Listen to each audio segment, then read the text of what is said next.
Hello friends, this is Subham Singh. Welcome to my channel. Let's enjoy Max Fusion. जैसा कि आपको मैं बता दूं, मेरे चैनल का नाम लेट्स एंजॉय मैक्स फ्यूचर क्यों है। क्योंकि हम अगर पढ़ाई करते हैं, पढ़ाई को अगर हम बोझ समझ के या फिर किसी प्रेशर में आके करते हैं तो वो उतना इंटरटेन नहीं करवाता है। इसलिए पढ़ाई को ऐसे कीजिए जैसे किसी चीज़ को एंजॉय करते हैं, तो आगे जाके ये हमें फ्यूचर बनाने में बहुत हेल्प करता है। मैं थोड़ा सा अपने बारे में बता देती हूँ। मैं बीएड बिहार यूनिवर्सिटी से की हूँ। ज्योग्राफी पटना यूनिवर्सिटी से मैं ग्रेजुएशन की हूँ। मास्टर्स ज्योग्राफी से किया है। मैं सीटेट क्वालिफाइड हूँ। आज मैं इस वीडियो में डिस्कस करूँगी ग्रोथ एंड डेवलपमेंट के बारे में। मतलब किसी भी बच्चे में कैसे ग्रोथ और डेवलपमेंट होता है।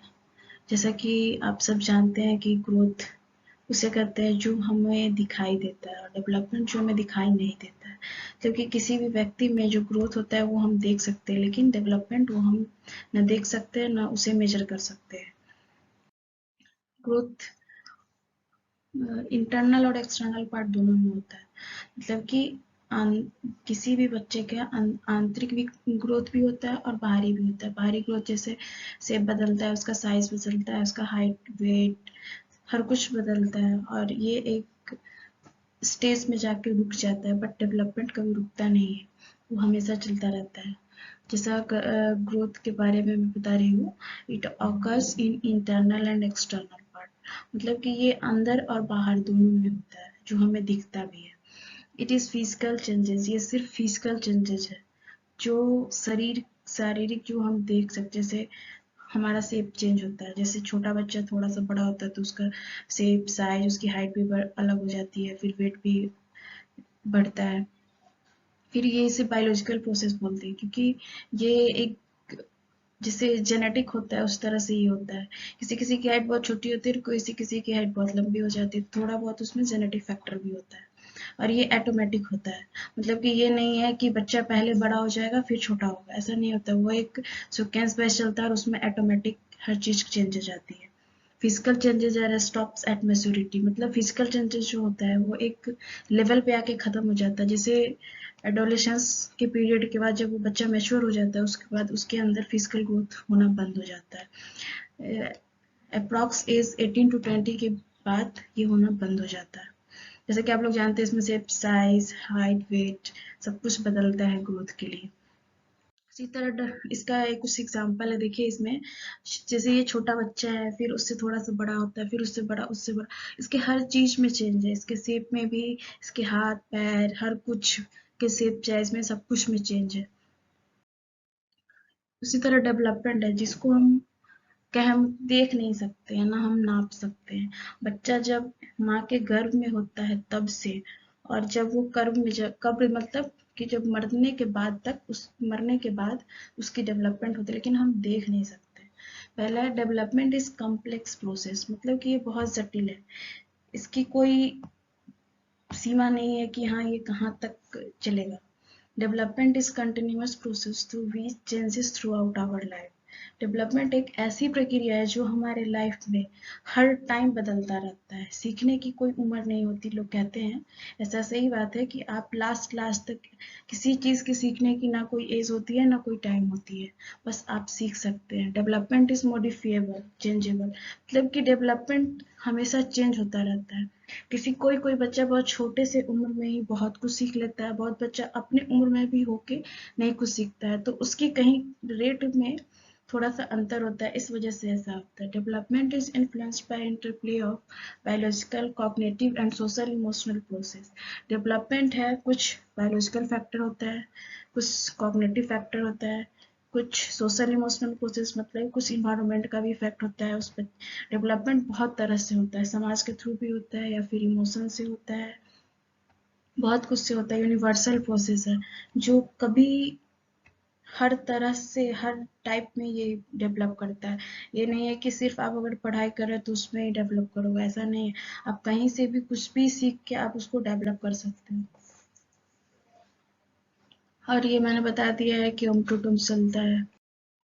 Nature of development, development it has fixed pattern. मतलब कि एक पैटर्न के थ्रू चलता है। ऐसा नहीं है कि पहले कुछ हो गया, पहले कुछ हो गया। ऐसा नहीं है कि पहले आप चाइल्डहुड के पीरियड में हो फिर आप अर्ली चाइल्डहुड के पीरियड में आओगे, ऐसा नहीं होता है। सब कुछ की एक फिक्स पैटर्न पे होता है, जनरल टू स्पेसिफिक होता है। Development never stop, it goes throughout the life. विकास कभी रुकता नहीं, ये पूरी लाइफ चलता है। इसकी एरिया बहुत ब्रॉड है, इसको हम नाप नहीं सकते, मेजर नहीं कर सकते। क्वालिटेटिव चेंजेस होता है इसमें, क्वांटिटेटिव चेंजेस नहीं होता है। क्वालिटेटिव चेंजेस मतलब कि हमारे गुण में चेंजेस होता है, हमारे बिहेव में चेंज होता है। अगर हम कोई चीज सीखते हैं तो उससे हमारे बिहेव में सबसे पहले चेंज होता है। Development is a cumulative process, ये एक संचयी प्रोसेस है जो हमेशा लगातार चलता रहता है। इसमें देखिए कैसे बच्चा डेवलप करते हैं, साथ में खेलते हैं, बहुत कुछ साथ में रह के बहुत कुछ सीख लेते हैं। इसे कहते हैं जैसे सब 4-5 बच्चे मिलके अगर कुछ कर रहे हैं तो बहुत कुछ सीख लेते हैं वो। इसके बाद है difference between growth and development. जैसा कि आपको पता है कि ग्रोथ और डेवलपमेंट में बहुत का अंतर है, ऐसा नहीं है कि दोनों सेम है। ग्रोथ इज ए क्वांटिटेटिव, मतलब ग्रोथ जो वृद्धि है वो गुणात्मक नहीं है, परिणात्मक है। मतलब कि जो हम देख सकते हैं उसकी क्वांटिटी होती है। जैसे आप हाइट को नाप सकते हैं, मेजर कर सकते हैं, वेट को भी नाप सकते हैं, शेप साइज सबको आप देख सकते हैं।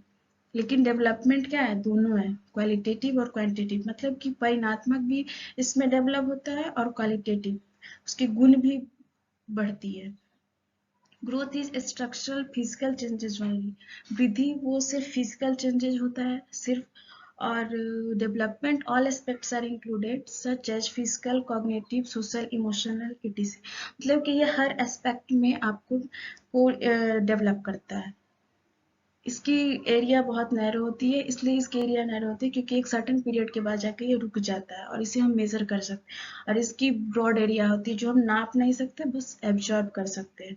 Stops at certain period of time, growth जो है वो एक टाइम पीरियड के बाद खत्म हो जाता है, रुक जाता है। जैसे हम 20 साल के बाद हमारी लंबाई नहीं बढ़ सकती, हमारी वेट बढ़ सकती है बट लंबाई नहीं बढ़ सकती। बहुत कुछ होता है जो हमारे अंदर डेवलप नहीं होता है, ग्रोथ नहीं होता है हमारे अंदर। लेकिन development both structure and functional changes and goes throughout the life. Development में क्या होता है, हमारा स्ट्रक्चर के साथ साथ हमारे फंक्शन में भी चेंज होता है। जैसे हम अगर कोई चीज नया बच्चा सीखता है, जैसे बच्चा अगर ड्राइंग करना ही सीखा तो उसके थ्रू वो फंक्शन में भी उस चीज को लाता है और धीरे धीरे वो उस चीज में बहुत अच्छा करने लगता है, जो कि ये हमारे लाइफ में किसी भी एक्टिविटी को करने से हमारे लाइफ में चलता है।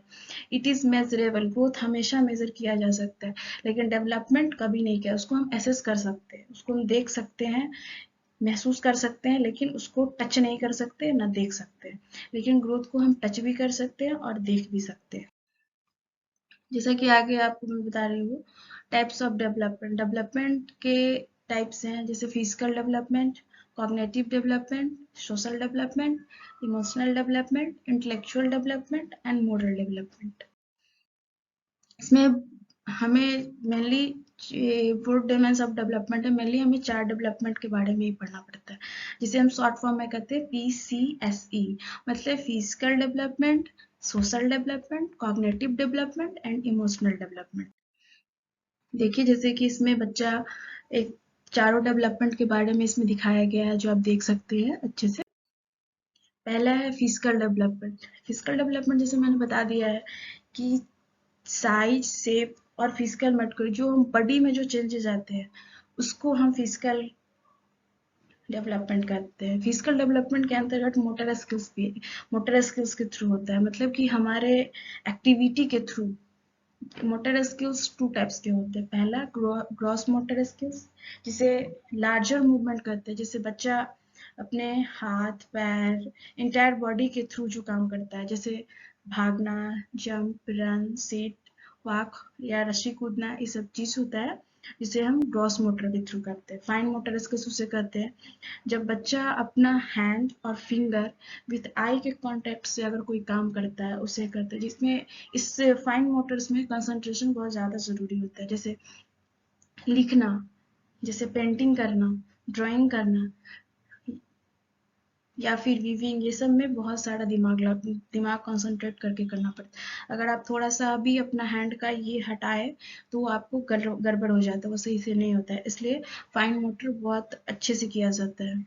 इसमें इसकी डायरेक्शन जो होती है ये हमेशा ग्रॉस से फाइन चलता है। ऐसा नहीं है कि फाइन से ग्रॉस चलेगा, क्योंकि पहले बच्चा अपना बड़ा चीज यूज करता है, फिर छोटा चीज पे कोई भी आता है। पहले बच्चा अपना आर्म्स यूज करता है, फिर वो फिंगर यूज करता है। इसलिए ये हमेशा ग्रॉस टू फाइन ही चलेगा। जैसा कि आप देख सकते हैं, ग्रॉस मोटर एक्टिविटी और फाइन मोटर एक्टिविटी को इसमें दिखाया गया है। कॉग्निटिव डेवलपमेंट सेकेंड है, इसमें मेंटल स्किल डेवलप होता है मेनली।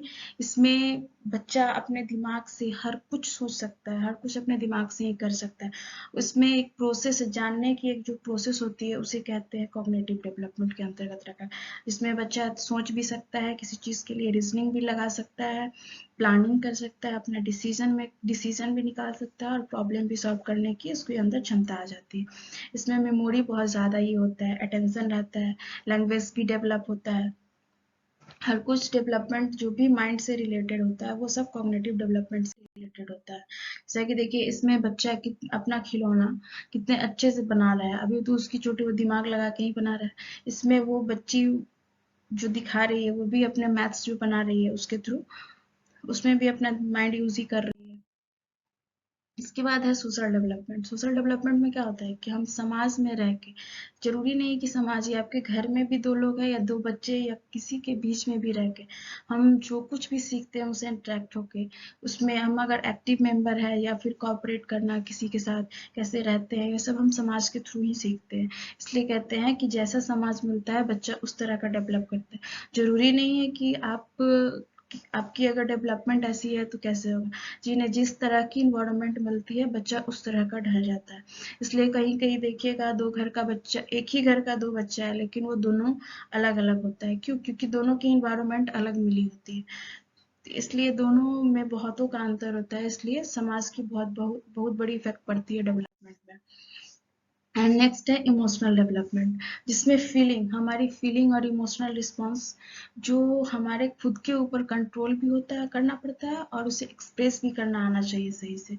जैसे कि किसी चीज़ के प्रति अवेयर होना, या किसी चीज़ के लिए मैनेज करना, कंट्रोल करना। बहुत लोग होते हैं कि अपने ऊपर कंट्रोल कर लेते हैं, लेकिन बहुत लोग नहीं कर पाते हैं क्योंकि उनके अंदर वो क्षमता नहीं होती है। इमोशनल डेवलपमेंट बहुत कम होती है, इसलिए थोड़ा बहुत दिक्कत होता है। बहुत लोग बहुत जल्दी एग्रेसिव हो जाते हैं, बहुत लोग नहीं होते हैं। क्यों? क्योंकि उनकी लेवल अलग अलग लेवल पे अलग अलग लोग ये करते हैं। इसलिए सबसे ज्यादा इसमें फियर, डर, बहुत लोगों को डर रहता है कि मैं ये कैसे करूं, मेरे से कैसे होगा, लेकिन करना होता है। इसलिए इमोशनल डेवलपमेंट ज्यादातर अपने ऊपर कंट्रोल करने के लिए एक्सप्रेस भी कर सकते हैं। आप कैसे अपनी फीलिंग को दूसरे के सामने एक्सप्रेस कर सकते हैं, ये कुछ भी सब कुछ इमोशनल डेवलपमेंट में आता है।